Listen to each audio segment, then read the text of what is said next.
here, and welcome to part 2 of the PSP versus the iPod Touch comparison. So in this video we're going to be actually looking at the internal software of both of these devices. So we're going to start off by doing a power boot up. So if we go ahead and do that now and see which unit comes on first.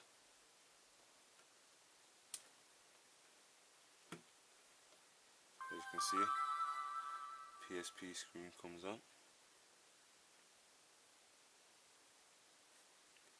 and as you can see, the interface for the PSP has now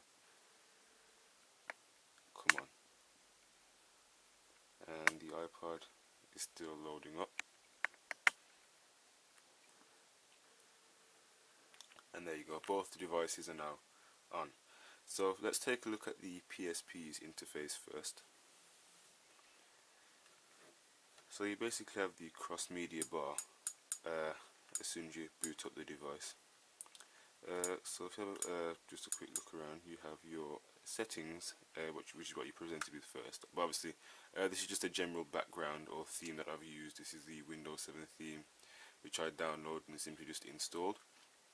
But we'll look at the settings option first. So you basically have your network update, which you use to update the system occasionally.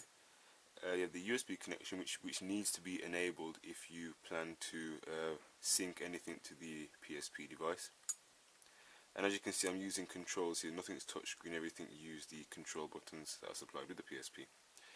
So next one is video settings, so I'm sure you can just go into that, and you've got the UMD menu language, audio, subtitles, the UMD volume, which just increases the general volume, the left and right button. Sometimes if you press these buttons they actually skip each scene, but you can take that off.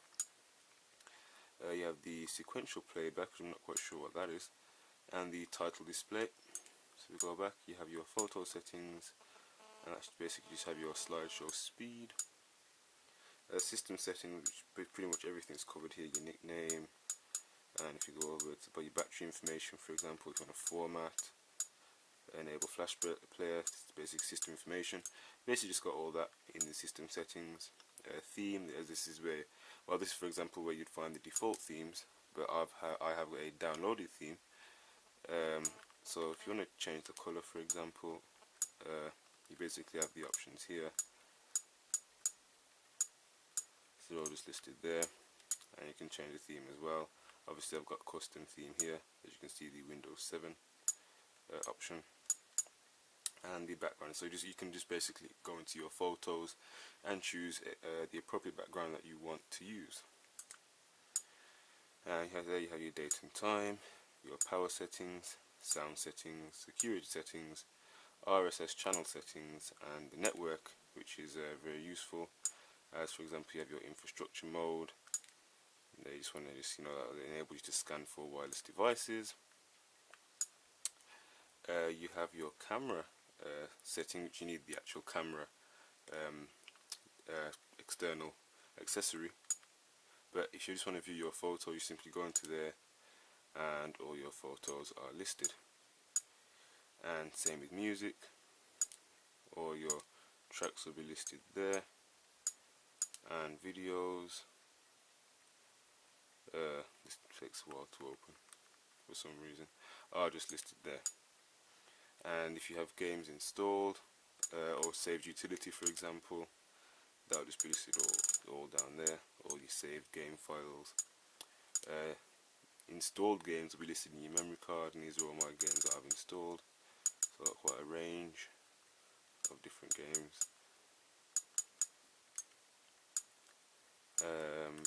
Then you have your internet browser, which is just basically the same as similar to the internet search, but I believe you can go to the actual PlayStation 3 home from there. You get the internet radio, which obviously requires internet, and your remote play, which enables you to project your PS3 content onto your PSP. However, you cannot play games with that option. You can watch films, you can play music, but you can do everything. You can even search the internet with the PS3 compatibility, but you can't play games. for obvious reasons, graphics. That allows you just to sign into PlayStation Network, PlayStation Store, and the information board. So that's pretty much the interface for the PSP. Obviously you have your date and time and battery bars there. So that's pretty much it for the interface.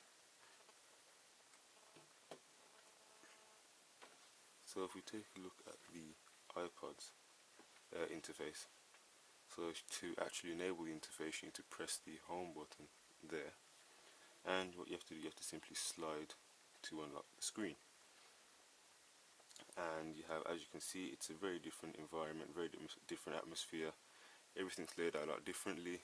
So you have obviously the photos. These are some of the default ones that you get. I'll go through the main default things that you'll get. So you get your photos, you'll get the camera, which I'll enable now.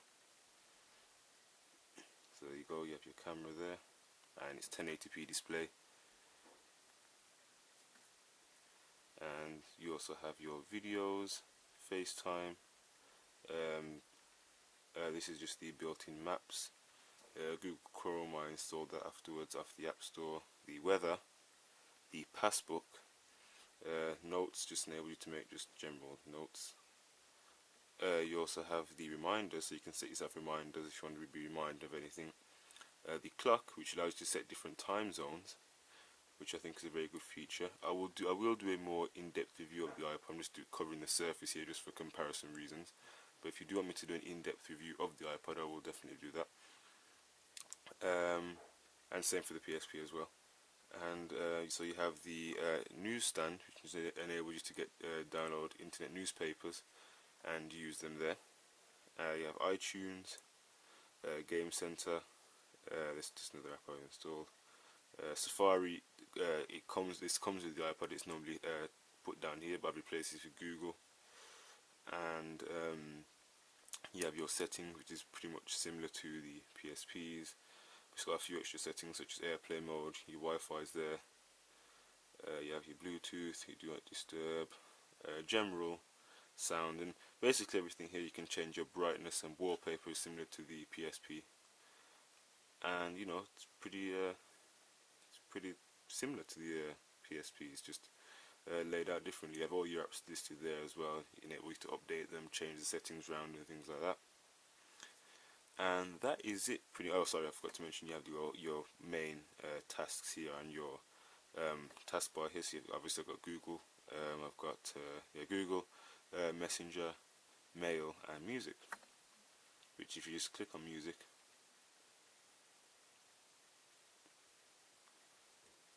it'll just open up straight away. And everything else is pretty much just some of all my apps that I've installed. And these are just basically been installed from the App Store. So I just went through some of the actual default apps that you get, so it's a fair comparison with the PSP. So I will play a few games on both devices to show you what they're pretty much like. Also, I'll do that now. So if I just go on a game, just any random game, let's go with Hall of Fame pinball, just because it's a nice, quick and simple game and it's easy to load up.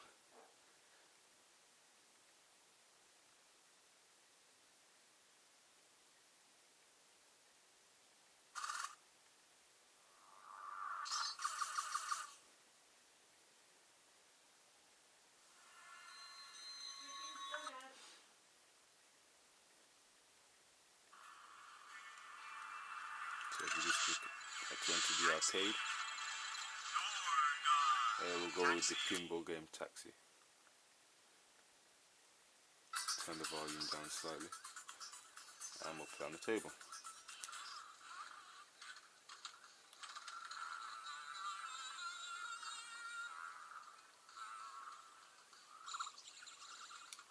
And to play the game, you simply click R to hit the right bumper and the left one to hit the left bumper.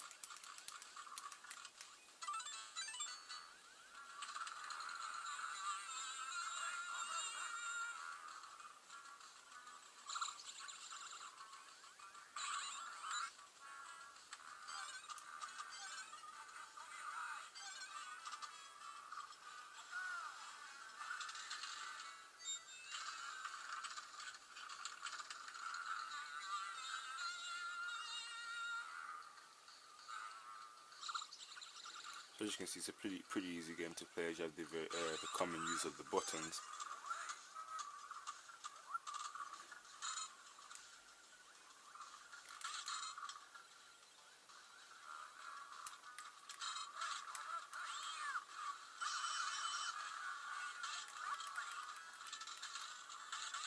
So that's the PSP. So it has got generally good quality gameplay considering the console is. So let's take a look at the Ipod's games now. So let's play an old favourite. Let's play Temple Run 2.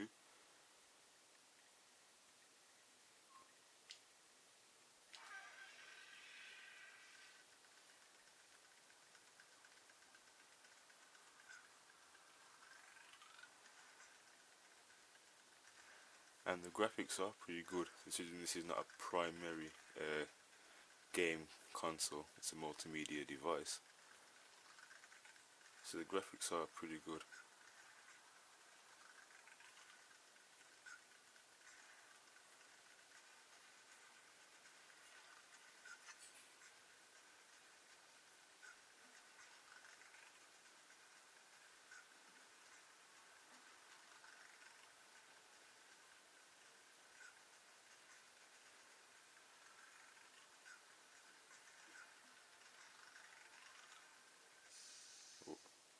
Oh well, as that was a quick sample of some gameplay on both devices. So yep, this has been the PSP and iPod comparison series. So I hope you enjoyed it, and if you have any questions, don't hesitate to ask. So please leave them down in the comment section below. So this has been Bruce Tick here. Thank you for watching. Rate, comment, subscribe, and have a pleasant day. Bye for now.